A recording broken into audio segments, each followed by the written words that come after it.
जी अस्सलाम वालेकुम।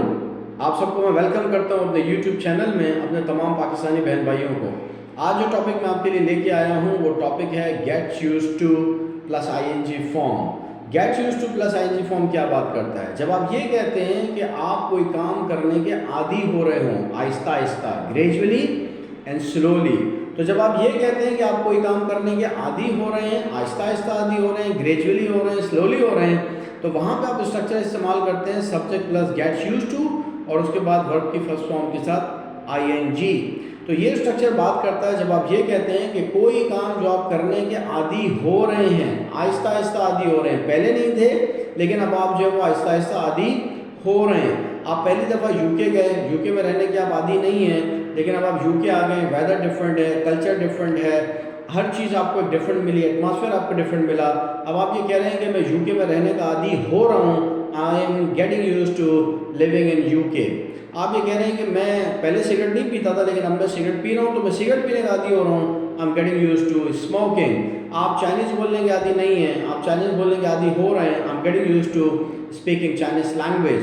तो जब आप ये कहते हैं कि कोई काम जो आप करने के आदी हो रहे हैं, तो वहाँ पे आप गेट यूज्ड टू का स्ट्रक्चर इस्तेमाल करते हैं, जिसका formula subject get used to verb first form plus ING plus object. ये एक स्ट्रक्चर है जो कि किसी भी टेंस के अंदर जो वो इस्तेमाल हो सकता है, फॉर्म हो सकता है, आप अपनी ईज के हिसाब से उसको यूज़ कर सकते हैं। आप ये कह रहे हैं मैं इंग्लिश बोलने का आदी हो चुका हूँ, I have got used to speak English. आप ये कह रहे हैं कि मैं आदी हो रहा हूँ, I am getting used to speak English. आप ये कह रहे हैं कि मैं आदी हो जाऊंगा, I will get used to speak English. आप ये कह रहे हैं कि मैं आदी हुआ, I got used to speak English. तो आप इस स्ट्रक्चर को किसी भी टेंस के साथ जो है वो यूज़ कर सकते हैं, डिपेंड करता है कि आपकी उस पर कमांड जो है वो कितनी है।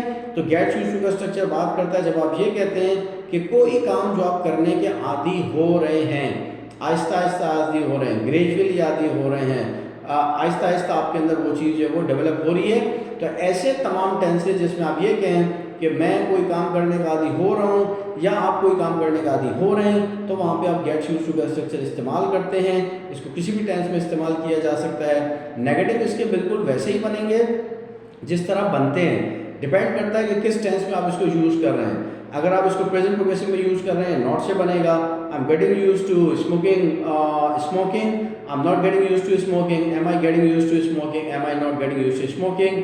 आप फ्यूचर सिंपल में यूज़ करोगे, I will get used to smoking, negative बिल्कुल वैसे ही बनेगा जैसे फ्यूचर सिंपल में बनता है। I want get used to speaking, will I get used to speaking, will I not get used to speaking. तो आप जिस टेंस में इसको बनाएंगे उसी हिसाब से उसका नेगेटिव नेगेटिव बनेगा। उम्मीद है कि गेट यूज्ड टू का स्ट्रक्चर आपको समझ में आया होगा। आप इसको इम्प्लीमेंट करेंगे अपनी इंग्लिश में और आप देखेंगे कि आपकी इंग्लिश जो है वो इस स्ट्रक्चर की वजह से काफ़ी ज़्यादा इंप्रूव होगी। और ऐसे तमाम टेंसेज जब आपको बोलने होंगे तो वहाँ पे आप स्टक नहीं करेंगे। इंशाल्लाह मैं नेक्स्ट टॉपिक के साथ आपके सामने दोबारा हाजिर होऊंगा। उस वक्त तक अपना ख्याल रखिएगा। अस्सलाम वालेकुम।